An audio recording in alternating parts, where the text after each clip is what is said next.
Hey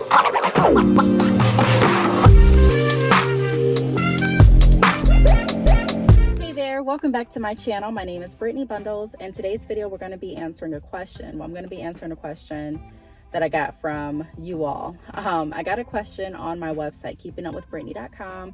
I encourage you all to go there. I have some cool things on that website. I have a newsletter where I send out money-making tips and inspirational stories, and I have some different affiliate links that I've used and that others have used as well and found great success in. I have a calendar that shares what events I'll be doing that month, where the events are located. Some of the events are in person, some are virtual. Last month I did a virtual event, and there also was an in-person event, and I need to update the calendar while I'm talking about it, but just go over to that website, stay connected with me. But there's also a option where you can send in questions, and so I'm going to be pulling from that website different questions that I get. I do reply back to the questions, but I also like to do videos in response to certain questions. And so I think that I covered this topic a little bit in another video maybe some years ago, but I do get this question pretty frequently. And I believe I get this question because I do own my own drop shipping business. There are people that drop ship hair extensions through me. I've been doing this for some years now. And so I think when anyone is drop shipping and they come across my video or come across my website and they find that I create videos giving business advice, and they also see that I offer drop shipping myself, you know, I guess they figure, let me ask and see what she thinks. So I'm going to give you my thoughts, my opinions on this topic. Before we get into the video though, be sure that you are subscribed. Like, check right now and make sure that you're subscribed. Also, make sure that your post notifications are on. You want to stay connected. You don't want to miss any content. I go over different business tips. This week alone, I produced some videos going over how to make money off of your phone. I went over how to create an ebook in very simple, easy steps. And I'm just going to be, rolling out the content. I want you all support. I'm asking for it. I'm hoping that you all support. I know that I have people that support and reach out via text and email and, tell me about the video and ask me your questions. And I appreciate that, but it helps the algorithm if you also get active on this platform, like leave a comment under the video or like it, turning on your post notifications and watching when I upload. So please help me with that. Subscribe and make sure your post notifications are on, and also give the video a big thumbs up. So without further ado, we're going to get right into it, and I'm going to read the question. So the question is, I'm drop shipping through a company. I placed my order. I wrote down the question from my website, but my handwriting was I was just rushing to write down the question. So I'm drop shipping through a company. I placed my order for what my customer ordered, and they changed their mind and charged back the sale. Okay, so again, the person that sent the question, she's drop shipping through another drop ship company. She placed her order through the drop shipping company. So let's just say, just to paint a visual, that she placed an order. She got an order from her customer. Her customer ordered 3 body wave bundles, 16 inches. And she went ahead and went to her drop shipping vendor, went to their website or sent them an email or a text, however they communicate, and she referred that order. Hey, I need 3 16-inch body wave bundles. She paid for the order. So when her customer paid her, she took the money, paid for the drop shipping order. She kept the profit. And I guess some time later, the customer reached out and said, hey, I no longer want the body wave texture, or I no longer want the length that I ordered, or the lengths that I ordered, excuse me. And they went ahead and charged back the sale. So now she's out of the money that she paid for the drop shipping order. The drop shipping order is still placed. And at this point, she's wondering what her options are. Okay. So if you're in a situation like that, let me explain this to you. Let me just give you some assurance. You're not alone. There are a lot of people that go through issues like this because people change their mind. People also do chargebacks. This is why, number one, it's important that you have a clear understanding of what your expectations are. Also, making sure that you have a clear understanding of what your policies are. Okay, it's one thing to tell someone, hey, I really don't do refunds too often, or hey, I like to go through PayPal, but I'm open to whatever payment method you want to pay through. But it's another thing to be firm on how your policies and your processes work. Number one, you do want to make sure, and I know this won't help for right now, but you want to make sure that you're communicating with your customers and clients what payment methods you're accepting. And then you want to make sure that the payment methods that you're accepting have very low risk for you. There are people that I work with and they're like, look, I take all different payment methods, but I get enough information from the order so that if someone charges back the order, I can dispute it. I don't like even going through the dispute process. Why? Because initially, most times when someone charges back an order, that money comes right back out of your account. It doesn't sit there while they're investigating a lot of times. It comes out. And you have to really fight for that money back. And so I don't like that. I make sure, just me speaking for my personal preference, when I'm selling anything, I make sure that I'm selling through a platform that is fair, in my opinion, to merchants. Okay. There are ways that your customers can use their credit cards and debit cards through PayPal. There are different ways. If someone's coming to you and saying, hey, I have a credit card and I want to use a credit card, then you accepting just the credit card payment. You want to make sure that you're thinking ahead. Even if you think that you won't get a chargeback, that's the time that you probably will get a chargeback.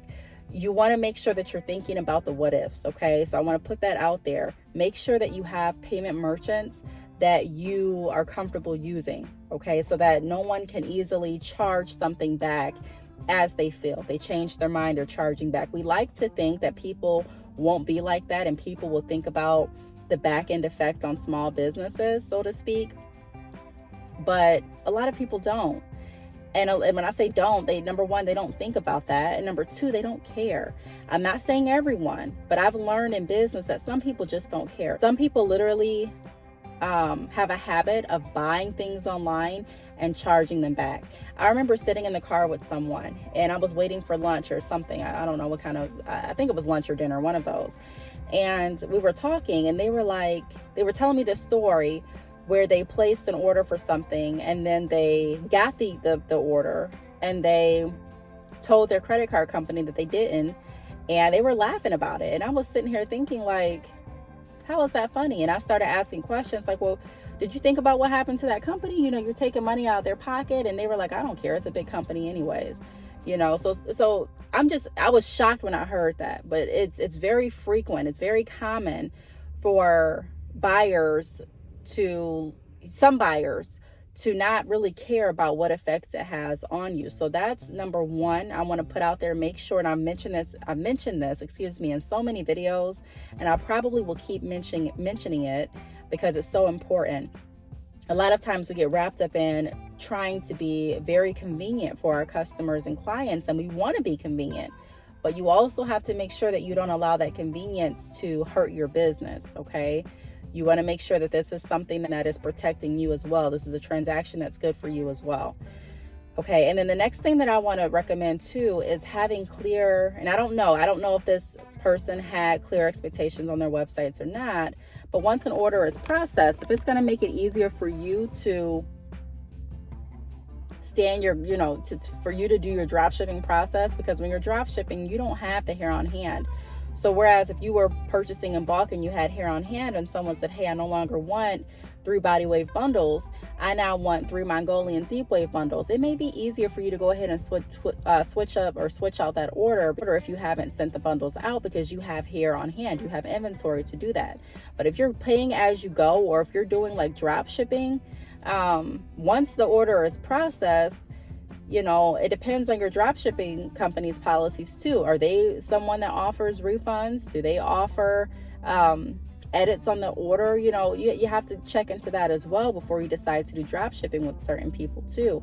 I've had a lot of people that have come over to do drop shipping with me based on the fact that they started with a drop shipping company and didn't realize all of their processes, and their processes didn't align with or didn't work well with what they were doing and how their customers were expecting their orders and the time frames, and all of that didn't match up. So you want to make sure that when you're searching for a partner to work with, and drop shipping, it is a partnership. Even when you're purchasing in bulk, it's a partnership. You want to make sure that these are people. This is a company that you are comfortable working with and that aligns with your vision for your company's success as well.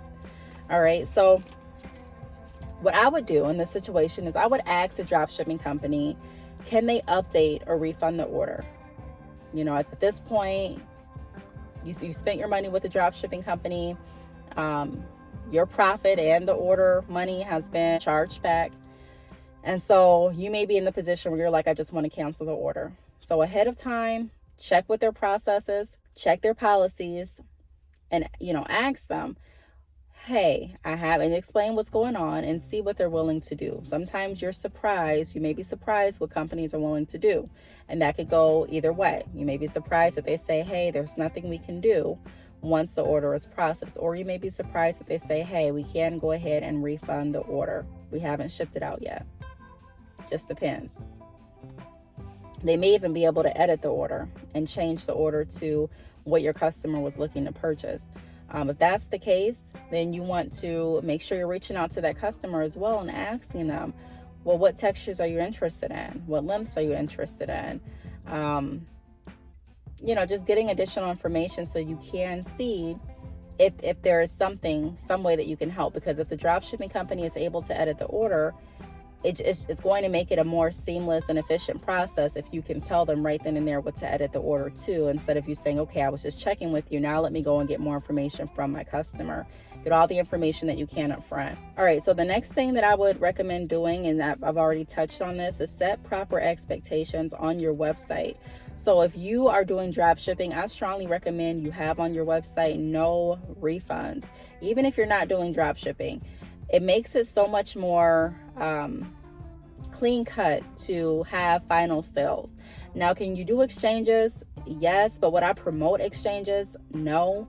I would let customers know based on their specific circumstances that this is an option. You know, we can exchange the hair, especially if there's an error on your end.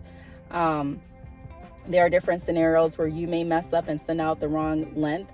And so offering an exchange would be the right thing to do. There are times that you may send out the wrong texture, so offering an exchange may be the right thing to do, but you want to make sure that you have the policy on the website. So if you are not going to exchange hair that has already been washed and conditioned, you want to say that. You don't want to assume that people know that.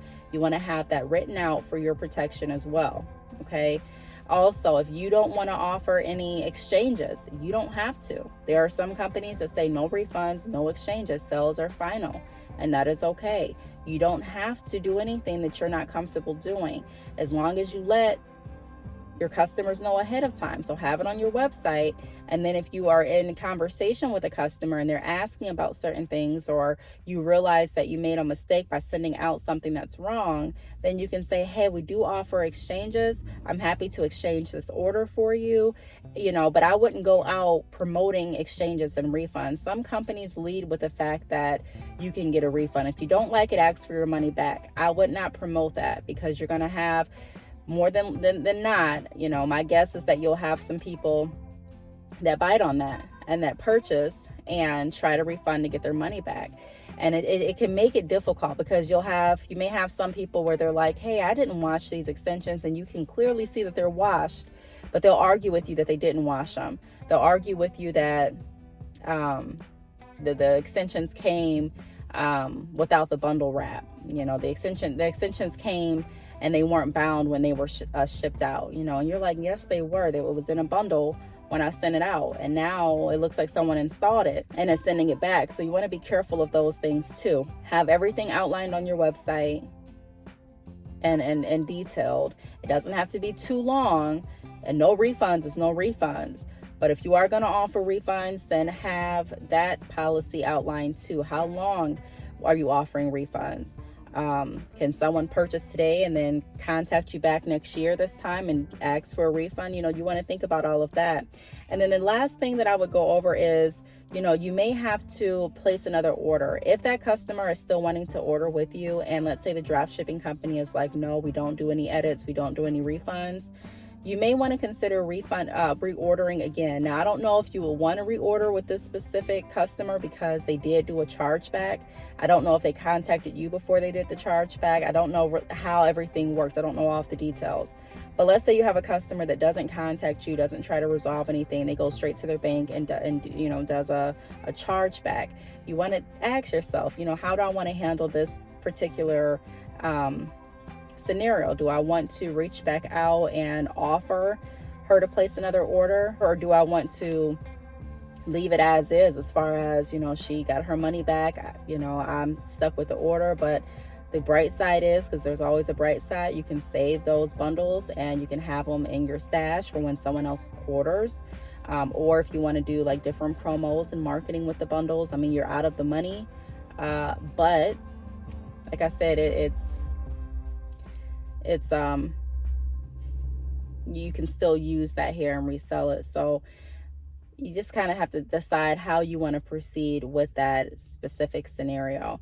If it was me and someone charged back, I would still reach out.